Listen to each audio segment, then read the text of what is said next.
Speaker Mike Johnson spitting mad over that campaign appearance from Ukraine President Zelensky. And in a moment, you'll find out what he's going to do about it.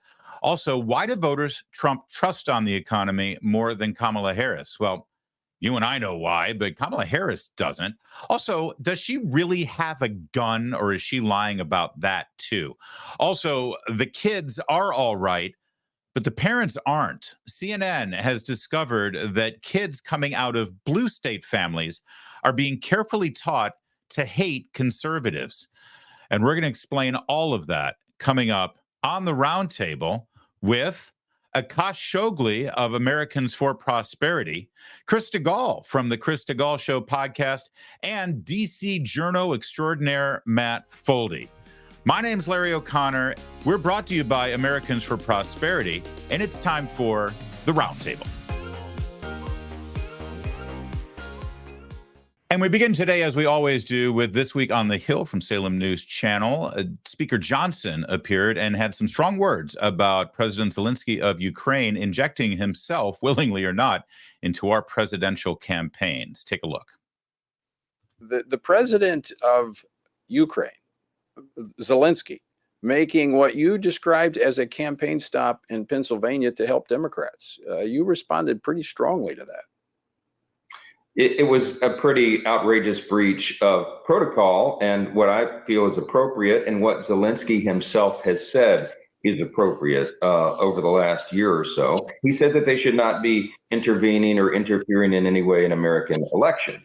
And yet that's what happened this week. He and his ambassador, the Ukrainian ambassador to the U.S., arranged with the Democrats, with the Biden-Harris administration, and apparently flew on a military plane, a U.S. military plane, to Pennsylvania, which is a very important swing state, as we all know, and did what was in effect a campaign stop. He was accompanied by the governor of Pennsylvania, who was almost the vice presidential nominee with Kamala Harris, with the Senate candidate there, Mr. Casey, and with House candidates. No Republicans present because none were invited. That is not what the president of Ukraine in its desperate time of national defense needs to be doing, and we let them know about that. So what response have you gotten? Well, I sent a letter yesterday morning demanding that the ambassador who apparently arranged all of this, we'll give Zelensky the benefit of the doubt. Surely he did not arrange it. We certainly hope that's not true. But we asked for that ambassador to be terminated. This is an unforgivable offense at a very sensitive time. And, Tony, it comes on the heels of President Zelensky making some untoward remarks regarding President Trump and his ability to stop the war, and even our vice presidential nominee, J.D. Vance. Now, it should be noted that President Zelensky did meet this morning with President Trump at Trump Tower and spoke before the cameras. But Akash, the speaker's got a point here. This is unprecedented for a foreign leader, especially a foreign leader engaged in a military conflict with an adversary and receiving billions of U.S. aid for that war effort, for him to appear to take sides at the height of a presidential campaign.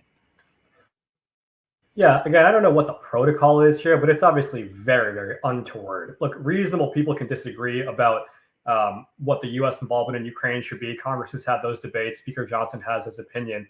But it was very obviously a politically tinged event, situation. It was in a swing state. It was all Democrats, no Republicans invited. And even though it was sort of under the administration's official capacity, we know exactly what was going on. And obviously, Zelensky has the history of again, politically tinged comments he's made regarding U.S. politics. And again, whether he can be blamed or not, I don't think is the issue here. He's a foreign actor. It's the administration that facilitated this that should obviously know better and should be held accountable. I think Speaker Johnson is taking a sober approach to this, but he's making exactly the point that needs to be made, which is that the administration acted wildly inappropriately in this situation.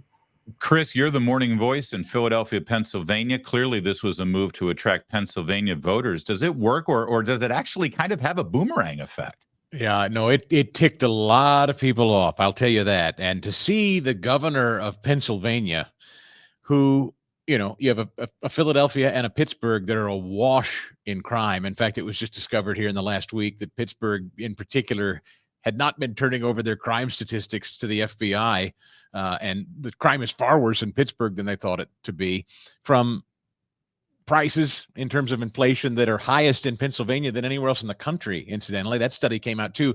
Things aren't good in the Commonwealth. And to see him signing munitions and shells like he's, Patton or something, was a little off-putting, to say the least. And I thought it kind of funny today to see Zelensky with Trump. He looked like a whipped pup. I was kind of surprised, frankly, Trump even agreed to have the meeting. I talked with Keith Kellogg, the former national security advisor to Trump's team, and he said that he was pretty confident Trump would not meet with him based on what he said about J.D. Vance. That ultimately ended up happening, but Zelensky looked rather contrite this morning if you took visual cues. Well, and by the way, I think Trump going ahead and with that meeting, despite what was said by President Zelensky, actually shows him to be a bit of a statesman, right? And say, listen, you can say what you want politically, but if I'm commander in chief, if I'm the president, I'm going to have to deal with this and work with it, and I'll work with you. I don't care how you feel about me personally. I think that actually was kind of a grown-up move. Matt Foldi, what do you make of this, and what's the whispers on Capitol Hill here about what, again, is unprecedented? This was a partisan event, and, they need Republican votes to continue to fund that Ukraine war machine. Republicans can't be very happy about it. The government now is on recess, in the House and the Senate between now and the election. And I was on Capitol Hill this past week in those closing days, and there was a lot of Ukrainian people walking around. There was a big kind of, not big, but rally. It wasn't, as big as the jihadist encampment outside the White House we saw over the summer. So what's interesting here is a couple of things. I think that Josh Shapiro is immensely more politically talented than Tim Walz, and we know why Kamala Harris did not pick him to be her vice president. Would, of course, be ironic if she loses the election by losing Pennsylvania, because she was trying to appeal to the jihad squad. And it is a little bit weird for Zelensky to especially attack J.D. Vance and Trump. You may know we got an election in just about 40 days to go, and we don't know who's going to be the next president. So it's not wise if you're a country seeking U.S. assistance to be attacking the people who may be running the country for the next 4 years. And I think it's interesting to contrast this with Bibi Netanyahu, who was speaking at the United Nations earlier today. Delegates or whatever, ambassadors from a bunch of countries walked out. I think they were concerned their pagers were about to detonate during his speech. But what you don't have Netanyahu doing, obviously America has also been supplying Israel a lot in the wake of the October 7th terrorist attacks, but you don't have Netanyahu doing an anti-Biden rally while he's in the United States of America. And I think that is just from the Ukrainian and the Israeli standpoints. I think Ukraine would probably be happier on some level if Kamala Harris wins, and I think Israel would certainly be happier if Donald Trump wins. So that's just been two interesting contrasts in how foreign leaders have been approaching the waning days of the election. And remember that Mike Johnson, he almost a little bit lost his speakership over giving aid to Ukraine. So I think this is a big shot across the bow for him to say to Zelensky, hey, you need to look at firing the ambassador who might have set this event up. This is not some guy who is wishy-washy on giving further U.S. assistance to Ukraine. So for him to be saying this, I think is actually a very big deal. Real quickly, let me go back around the horn, and I'll start with you, Matt. Do you think the aid to Ukraine, the war in Eastern Europe, or any of the foreign conflicts right now are actually making a difference in the way people are voting, or is it really very much about the economy and the border in your mind? Well, ultimately, you're stealing what I want to talk about later here with this. I think that foreign policy isn't going to win you an election, but it certainly can lose you an election. And Kamala Harris, remember, went to Europe in February 2022 to reassure our allies that everything is going to be okay. Days later, Putin invades Ukraine. And of course, we've said a million times, he didn't do any of this when Trump was president. But I do think ultimately at the end of the day, people are going to be more concerned about pocketbook issues than foreign policy. Whether that's good or bad, is irrelevant. Our failures in Afghanistan are very bad. I don't think that's what the election is going to hinge on, though. Yeah, I don't disagree with you. But Chris, these Pennsylvania voters better than I do. I'm back to the boomerang effect. I actually think that Shapiro and the Democrats sort of loading up on this photo op. I think it was kind of a stumble. I think it actually does more harm than good. I don't know what voters are swayed by this in Pennsylvania because it happened. I have a wacky conspiracy theory. You ready for it? Okay. It goes like this. Josh Shapiro has been humming Hail to the Chief to himself since he was a toddler. And I just have this funny feeling that he turned her down. She may well have asked him and he turned her down. I think he thinks she's a loser. And I think deep down, Josh Shapiro's ambition to be president, her getting in his way, is something he'd like to to deal with. And I know that sounds a little crazy, but Josh Shapiro cannot wait. He believes himself to be the next star. So going along with this thing, he actually did it in a way to submarine the Harris Wall Street. I know that may sound a little nutty, but I actually think he benefits from another term of Trump that he can run against. He cannot have Kamala Harris win, perhaps give him another 8 to 12 years to sit it out before he gets his bite. Well, we love nutty here. Akash, you don't need to dabble in the conspiracy theories necessarily, but one thing that we haven't mentioned much is the use of a military jet on this. That has to get approved by the White House, by the Pentagon. They knew what they were doing. Akash, should there be new rules about this sort of thing going forward? Because it does leave a bad taste in a lot of people's mouths. I don't think there's enough specificity here to write a rule. This is just so unbecoming. An administration should know better. Zelensky's actively at war, and we're 40 days away from an election. What are you doing using a military jet to fly him to a swing state to essentially hold a political event? I mean, again, I think the vast majority of our elected officials probably know better than to do that from both parties, frankly. And I think it just shows, frankly, a lot of desperation on the part of the administration and the Harris campaign to feel the need to do something like this, knowing how unbecoming it is. Now, again, they've done a number of things like this that are just way beyond the pale in order to advance their political agenda. So maybe we shouldn't be that surprised, but I do think it is telling that they felt like they needed to do something like this. Yeah, that's actually a very wise and circumspect take there. They should know better. And I appreciate that, especially coming off the heels of Stigall's wild-eyed conspiracy theories. Well, let's clean it up here, gentlemen. Clean it up. For 2 decades, conservatives have chosen to partner with Americans for Prosperity to expand freedom and opportunity. AFP's grassroots movement has been delivering real, tangible results at the local, state, and national level to improve the lives of millions by lowering taxes, removing burdensome regulations, expanding school choice, all the things we care about, all the things we know work. With more than 4 million advocates and local offices across the country, Americans for Prosperity is the largest, most effective grassroots organization in America. And now AFP is taking on Bidenomics and Kamalanomics and fighting to secure the border. See how you can join the movement to reignite the American dream. Go to americansforprosperity.org. That's americansforprosperity.org. Well, it's not breaking news to tell you that the country's pretty divided on this election. It's incredibly close. We're seeing numbers in these battleground states that are within a 0.5 percentage point right now, and we still got 5 weeks to go. Wasn't like this at all in 2020 or in 2016. It's razor thin. And as we look at how this election is progressing, I think it's fair to examine the thought process of those who are voting differently than you and I might vote. And we have an opportunity to look into the responses and thought process of a typical Kamala Harris voter in Pennsylvania. Take a look at this. She's just wonderful. Her ideas, she's smart, and I'm all for her. Do you agree with her economic proposals? I do, because I think what has happened over the past 3 years, there has been improvement. There's an improvement in wages, though some people are not seeing it because these kinds of things, I think, take a long time to happen. Okay, Akash, I found that to be incredibly enlightening, actually, because as she, verged into, she said her ideas, and then without giving examples of them, she just sort of paused and then said, and she's smart, but without giving examples of that, she just sort of paused and then moved on. I don't know, but I think that this is sort of typical of most of the people who are voting for Kamala Harris right now, because that's what the campaign is giving them to go on. There's not a whole lot of specifics. It's just sort of a gut feeling. What do you think?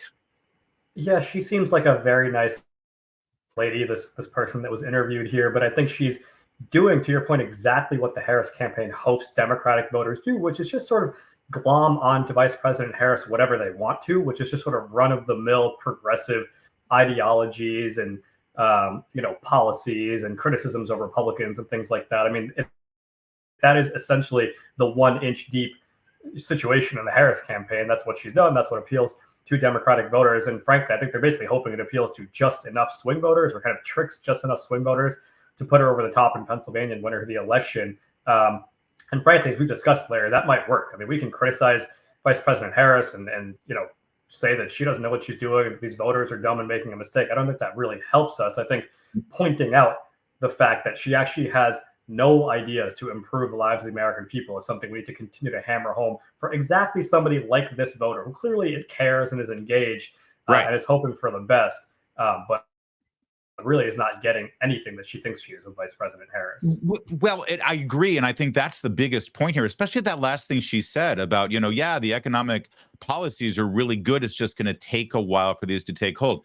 Akash, at AFP, you guys have been leading the charge for, 2 decades now on economic policies that don't take a long time. It's not true. You can actually turn things around pretty quickly with the right policies, right direction, and right leadership. And so I think that there's an opening here to actually win some votes. Look at President Trump's track record in the first term after those tax cuts. Those tax cuts were signed at the end of 2017. 2018, 2019 saw enormous wage growth for people at all income levels, all races, all over the country. The average family saved almost $2,000 thanks to those tax cuts. Obviously, corporations were investing and creating jobs. I mean, that obviously happened very, very quickly, as did during this administration the inflation crisis after the trillions in additional spending. Neither of those things took years, and they were completely divergent paths. That's a great point. The negative side doesn't take very long to have repercussions. Chris Stigall, I remember 2 days after the 2016 election, when Donald Trump was declared the winner, the stock market went on a rally for 2 months before he was even inaugurated. Wasn't it fascinating to hear this kind of thought process from a Harris voter?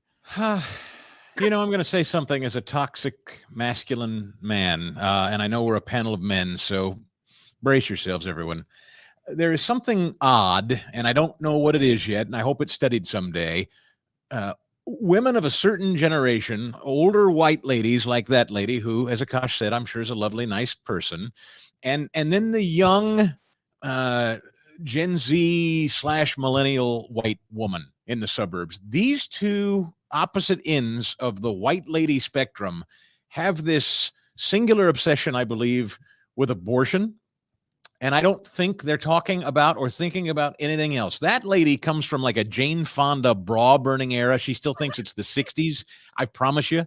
And she doesn't care or know anything about Kamala Harris or what she stands for. She's just been convinced, like if you saw the old lady crying all over Kamala Harris recently when she went through a store, there's this generation of older white ladies that think, it's Jane Fonda on a tank and we're burning bras. And then similarly, there are the younger women that think it's all about abortion. Somewhere in between are the rest of the normal women who are feeling the effects of costs and feeling insecure about their communities.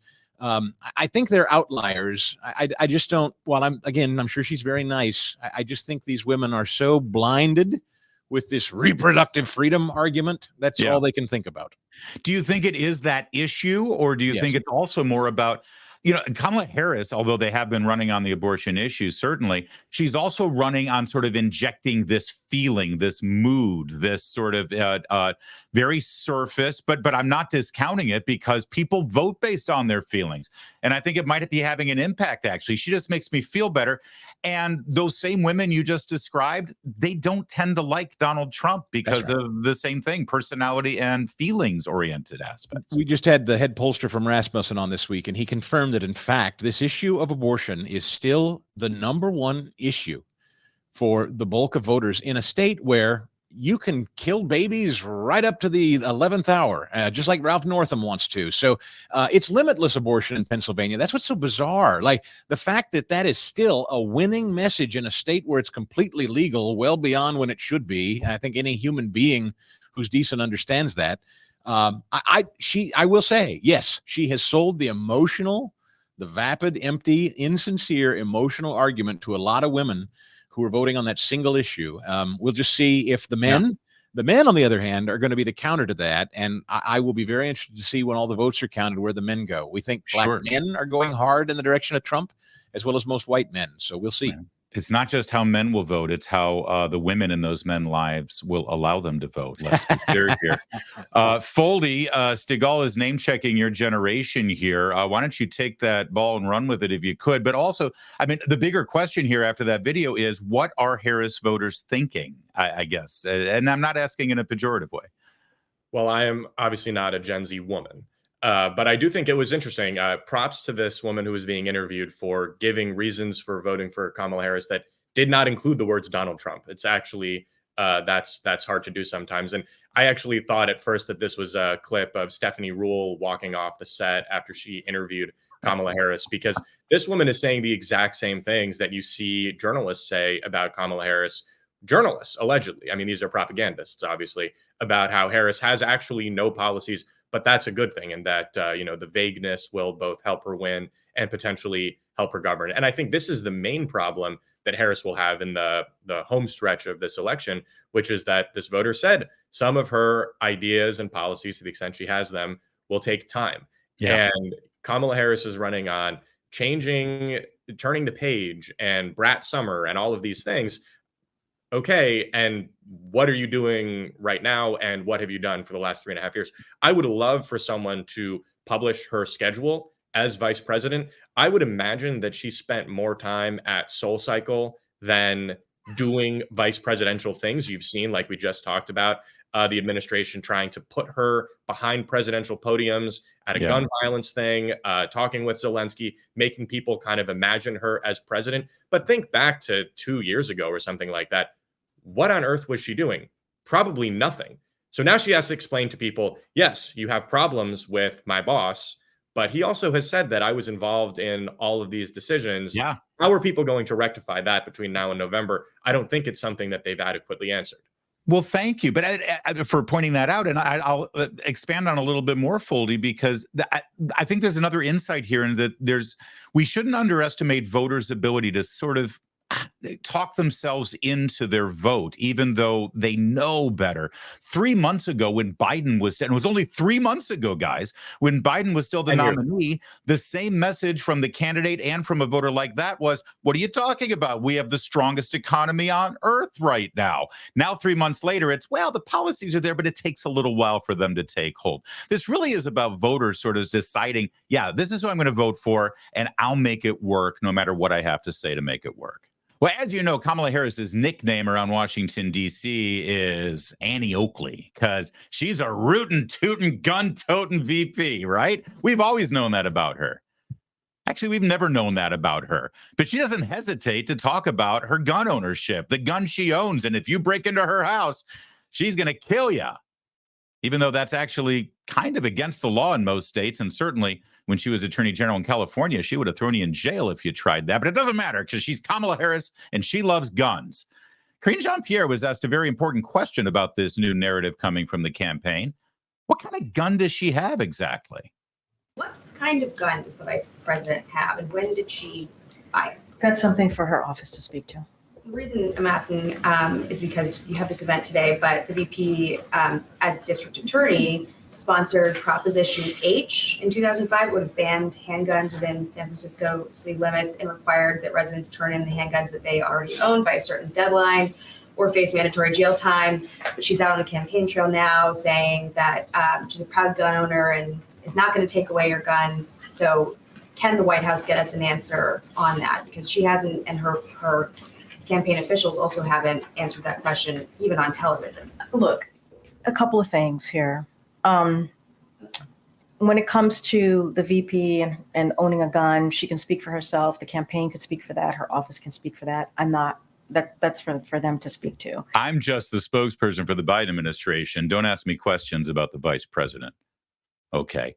Matt Foldi, I think that the question here is, after we've now had it revealed that Kamala Harris, as district attorney, sponsored a bill that would have banned the actual gun that she claims she owns, which is a remarkable turn of events. The question is, did she acquire this alleged handgun after she started working at McDonald's or while she was working at McDonald's?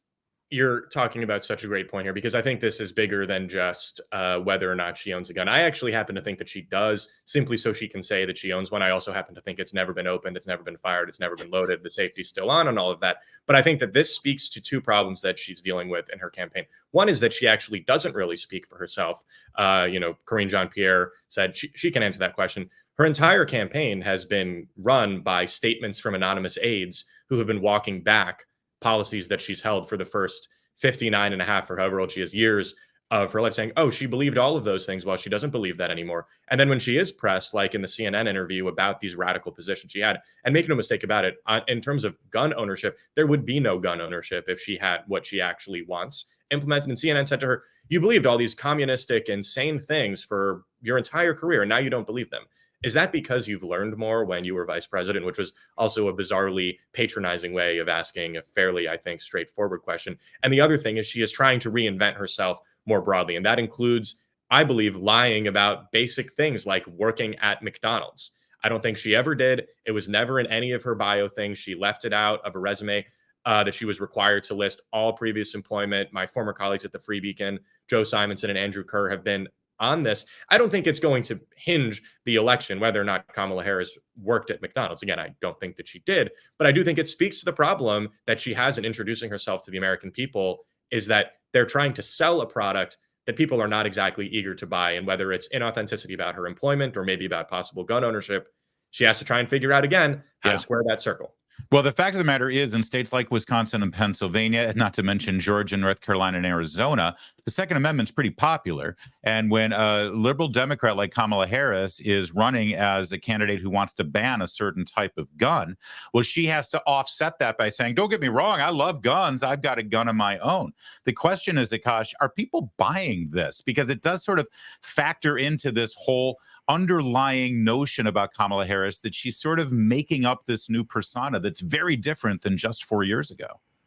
I think that's the point that Foldi is making with the employment and this situation, that Republicans are going to seem nitpicky if they're really diving into the details on this particular question. What kind of firearm does she own? When did she work at McDonald's? I think the broader point here is the one that Republicans should be making, right? Which is that she's dishonest, unclear, reinventing herself, and unqualified to be president. There's a broad-based narrative here that needs to be said over and over again and have these examples there to back it up. And then we need to get back to the policies, right? Ultimately, it's not going to be an election based on her personality that Republicans are going to win. Again, we've talked about how people don't like Trump's personality either. And so I'm not sure that's what Republicans should want the election to be decided on. I think that's a certainly important point to make about her. But again, what you do is you have to pivot back to, because of those qualities, she cannot solve the crises that are making your lives worse. In fact, she caused many of them when it comes to inflation and the border and what have you. And she simply cannot be trusted to handle the responsibility that it takes to fix them. Yeah, Chris, I think, though, the question of believability and authenticity does factor in here, whether that also, as Akash said, it becomes a personality test and is sort of a wash. I mean, I'm hearing from voters, it's like, yeah, I understand why people don't like Donald Trump. I don't always like Donald Trump, but at least he's not a fake. At least he's not a phony. I mean, he's so real. He says stuff I wish he wouldn't say, but there's something refreshing about that. That's exactly right. You know, he sets in motion something that a lot of people thought was a terrible mistake. And if you heard it once, you heard it 1,000 times. Oh, Trump really stepped in at this time when remember when he went to the National Association of Black Journalists and said, I didn't even know she was black. She used to be Indian. Now she's black. And do you know what that did? That set in motion with many black voters who already thought that she's a phony. And it was just one of many, many things, like the McDonald's thing, like the gun thing, like the 300 different dialects. She'll probably do a John Wayne thing now. Hey, Pilgrim, now with the gun. Like, the woman can't act natural in a bathroom. She's exactly like Hillary Clinton used to be. And I believe ultimately that is what's going to sink her. She doesn't know who she is from one day to the next, and neither do voters. Real fast, though, Chris, do you think that she does have a gun? Are you like Foldi? It's like, yeah, she's got a gun. She got a gun just so she could say she has a gun. Our great friend and colleague, Katie Pavlich, beautifully put it this way. You do not boast with glee and excitement about firing a firearm at someone. That's not something you say if you're a legal, responsible firearm owner. You don't say that. So Katie sows real seeds of doubt about that story. I think she's right. Yeah, I think that's a good point, too. And Akash, I get what you're saying. I think that listen, with Kamala Harris and her policies and her lack of experience, it's a target-rich environment. But at the same time, A lot of people vote on likability. A lot of people vote on just, I have a gut trust of this person. And the more she says things like this, I think that it does undermine the trust level that people might have with her, that may actually help the Trump campaign, because one way to offset some of the unlikability for that candidate is to, well, bring down the likability for the other candidate. It's part of a multifaceted approach when you're running for office, I think, Akash. Yeah, I think that's totally fair, and I think these are points worth making. But I think making the connection is important, right? I guess what I'm getting at is that nitpicking on the details of these things, I don't think helps. I think, describing the narrative that Chris was talking about, which is that ultimately she's a phony and she can't be trusted and she's unqualified. You have got to bring it back to a broader point that needs to connect over and over and over again in the minds of voters, again, along with those policy failures. And I think that could be a winning recipe, because it's all true about her. And she is unqualified. She's a phony. She has no business getting anywhere near the presidency. If you can't trust her on this, how can you trust her on fracking? Yeah, okay. And Foldi, real fast, maybe she got the gun when she got the job at McDonald's because she had to walk home at night. It was the late shift doing the French fries. She wanted a little self-defense and some protection. Is that possible? I mean, I'm just trying to be as generous as possible. You're painting a scenario that sounds a lot like Jussie Smollett being assaulted by Trump supporters in Chicago. And I lived in Chicago. It's very cold in January at 1:15 in the morning, shouting, "It's MAGA country." But it's worth remembering she was one of Jussie Smollett's top defenders. That's a fair point too. Yeah. And listen, and this could have been when she worked at McDonald's. It could have been when she was in high school. That was in Quebec, the mean streets of Montreal, where, by the way, when they serve fries there, they add gravy to it. That's right. She didn't just give you fries. She gave you poutine. How in the heck can we have a president who worked at a Quebecois McDonald's? America, wake up. If there's one thing I absolutely hate about the media when they cover a presidential election is when they stick kids in front of the camera and ask them their opinion of the candidates, because you know what you're going to get. You're going to get a regurgitation of what they hear at home from their parents. That said, as much as I hate these segments, CNN, I think, accidentally actually uncovered something very important about what kids are seeing at home from their parents, specifically whether their parents are Democrats versus Republicans. Take a look. The study found that Republican-leaning kids were more open to visiting a Democrat-supporting household. The Democrat-leaning kids were about 5 times more likely to say they would not want to go to a pro-Trump house. Would they be okay with you going over to somebody's house who is really supportive of President Trump? No. No? And why not? Because they know that he's not like black people, so they will not be happy to see me. Would your family let you go over to somebody's house who's really supportive of Donald Trump? No. No, they wouldn't? No. And why not? Because my mom and dad don't like Donald Trump at all. Not a single bit. Would you be okay going over to somebody's house whose family really likes Kamala Harris? I think it'd be fine. It's just about the personality of the people. Wow. Chris Stigall, the kids are okay, but apparently the parents are not. And I found this to be incredibly revealing. I'd love for your commentary on this, especially considering you deal through the Herzog Foundation and your work with them about education and school issues with private schools and public schools, because I think what you're seeing reflected here with parents is also reflected with teachers, sadly, in the government-run schools. Yeah. This notion that you have to hate the person that doesn't vote like you seems to go just one way. And even Anderson Cooper, in setting that piece up, if you watched it in its entirety, he set it up in sort of a sullen way where he had to admit that it seems Democrat homes are overwhelmingly the ones that are teaching their kids, oh, no, we don't fraternize with those Trump people. It's disgusting, quite frankly. And while, my kids certainly know my political preferences, I never brought them up to think that we can't socialize, fraternize, worship with, shop with, hang out with Democrat voters. What a sad thing. And yes, when you're talking about the schools, now you have armies of teachers and teachers unions who now have that same ideology and undoubtedly make students who come from homes that disagree feel unwelcome in the schools. Yeah, it's why homeschooling is exploding. It's why Christian schools are exploding. It's why pod schools and micro schools are exploding in growth. People want alternatives, and people want away from this toxic mentality that if you don't agree with them, you've got to be silenced and blackballed from the community. Yeah, it was a powerful segment. And Akash, reflected in the relatively innocent eyes of these 10-year-olds, you saw the very real intolerance of those who call themselves quite tolerant. In fact, they pat themselves on the back about how tolerant they are. I know that the gut instinct is, well, that's because politics has become too much about cultural issues and things like that. But you know, when we were debating just government spending, the Democrats were showing us Paul Ryan throwing a grandma off of a cliff, and we were told that Republicans are willing to let children starve in the streets if we don't fund school lunch programs from Washington, D.C. So there is really kind of a pattern of toxic politics here that isn't bipartisan, I don't think. No, that's exactly right. I think I would add to Chris's point. It seems to be cutting across several generations now. It's the parents.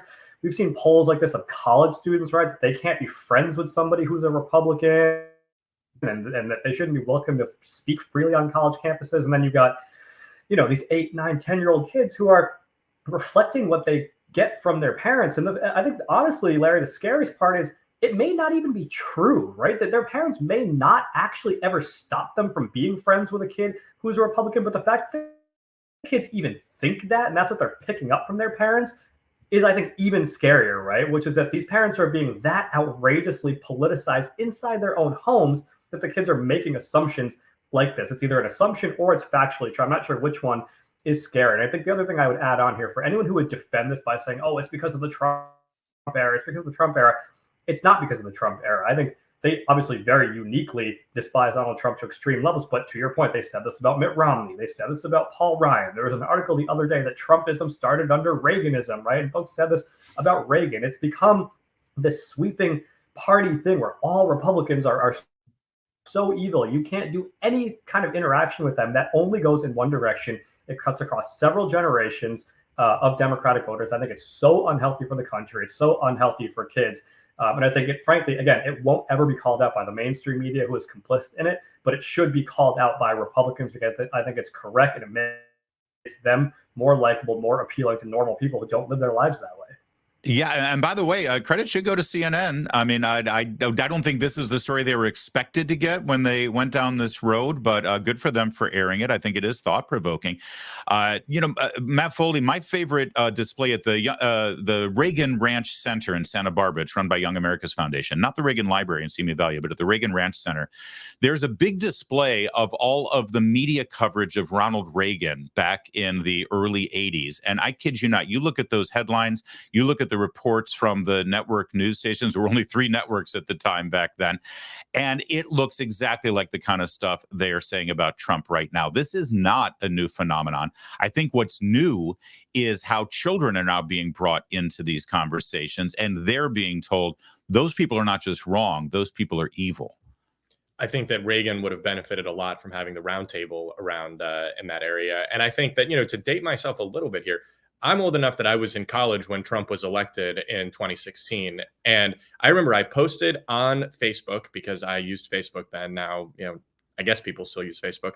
But I wrote on election night or the next morning, whenever it was obvious that Trump had won, a quote from Thomas Jefferson that's cliche, but I think very accurate. I never considered a difference of opinion in politics, in religion, and philosophy as cause for withdrawing from a friend. I think that's a very American belief. Now, obviously, Jefferson had a lot of enemies when he and John Adams died on the same day, July 4th. John Adams's last words were, "Jefferson still lives." Thomas Jefferson had his enemies, okay? But that doesn't mean that he couldn't at least respect these people. Now, of course, what happened immediately after I posted this, these liberals that I went to college with said, well, I can't believe that you're okay with my genocide and, you're a horrible person. I'm unfriendly. I didn't even say anything about Trump at all. I could have been supporting Jill Stein and post that, right? But, I ran college Republicans. I was a Republican elected official. It's obvious sort of that I'm a Republican there. And then they were hell-bent on proving this right. So this segment, I think, is actually kind of sad for children to say, as Akash said, whether that's true or not, that their parents would not be okay with them being friends with people of different opinions. And these kids were in New Jersey and Texas, right? We're not talking in DC, in the DC suburbs, where so much is about politics. This is just random places, where they could easily be Kamala Harris, Bernie Sanders, Donald Trump supporters, whatever, and you go over and you talk about football and you talk about, like the great Navy game we saw last week. You talk about normal things. Yeah. This is, I think, very concerning. And I would say it's both, childish is the wrong word to act like this, because I just think it's an un-American way of interacting with people to say, oh, based on who you vote for. I don't think any of us would cut someone off from our life because they voted for Kamala Harris. Right. Based on who you vote for, I can't be friends with you. That would tear America apart if, it becomes more systematic. No, it's a great point. And I'd like to think that we can turn this around, frankly, because we can't survive if we're like this, honestly. And you're right. This isn't childish. It's the opposite of childish. Children don't act this way. As Rogers and Hammerstein said in South Pacific, you have to be taught. You have to be carefully taught. But there was a glimmer of hope in this segment. Let's look at this. It's a very quick cut. Take a look. It'd be good for us to have a black woman as president for the first time in history. Yeah. But my vote's kind of still on Trump. Chris Stigall, I want to see some hope here, and I want to hope that we can get beyond this. I almost feel like coming out of the segregationist era and some of the religious intolerance that we've seen in America, the only thing that ultimately sort of helped mend that was mixed marriages. You started to see multiracial families and multi-denominational families, Protestants marrying Catholics and Catholics marrying Jews. I almost feel like that's what needs to happen here. We need to start having mixed marriages politically so that people can get over this. That little girl and what she just said is the scariest sentence the left can hear. It terrifies them to see a young black girl thinking and saying the things that the great Martin Luther King Jr. said. That is the personification of content of character means more than color of skin, or I'd add gender.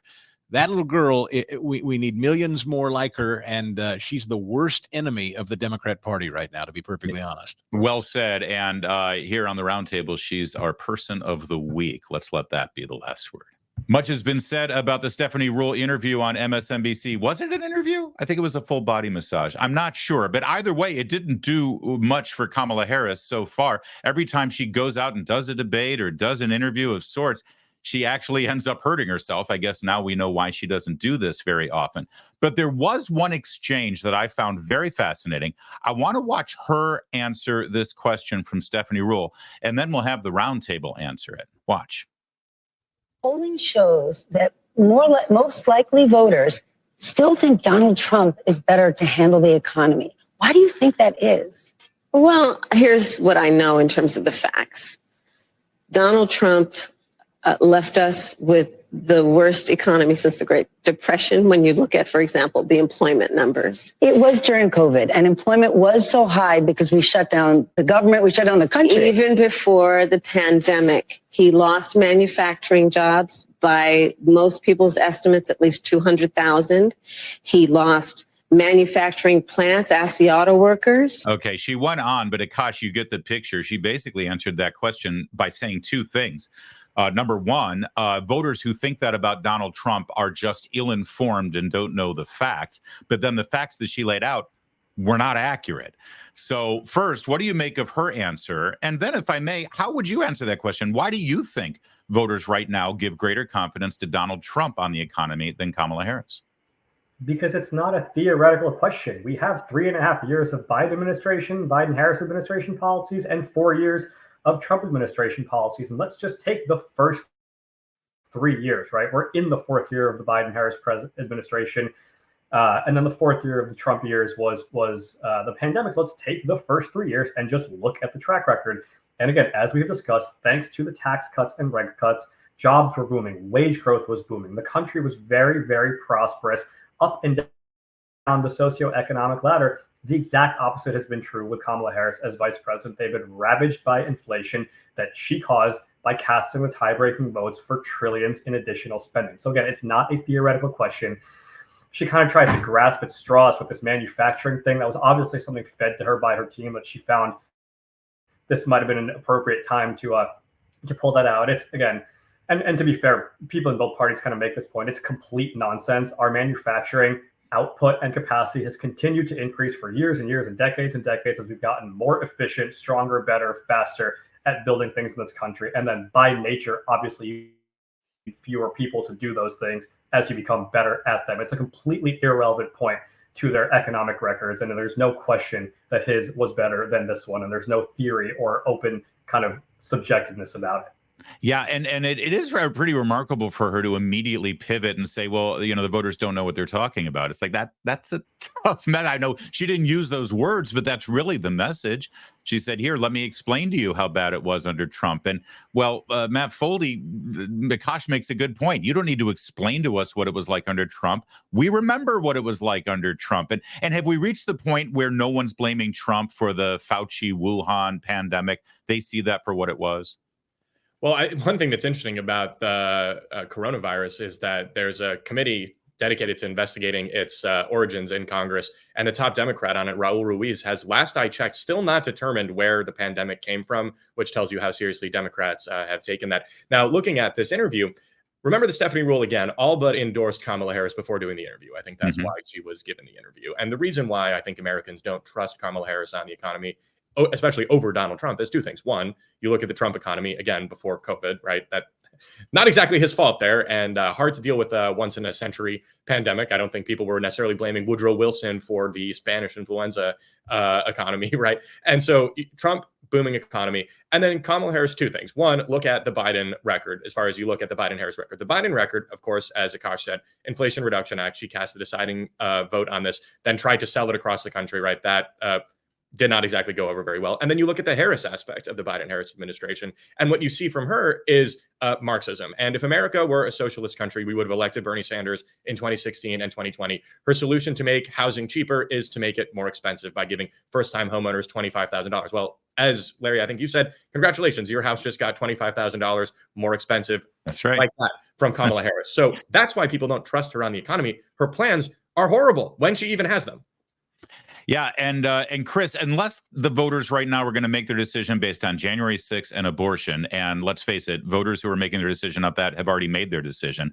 Otherwise, that really is the question. She's got to have an answer to that question, because if people think the economy was better under Trump and she can't tell them why they're wrong, it's over.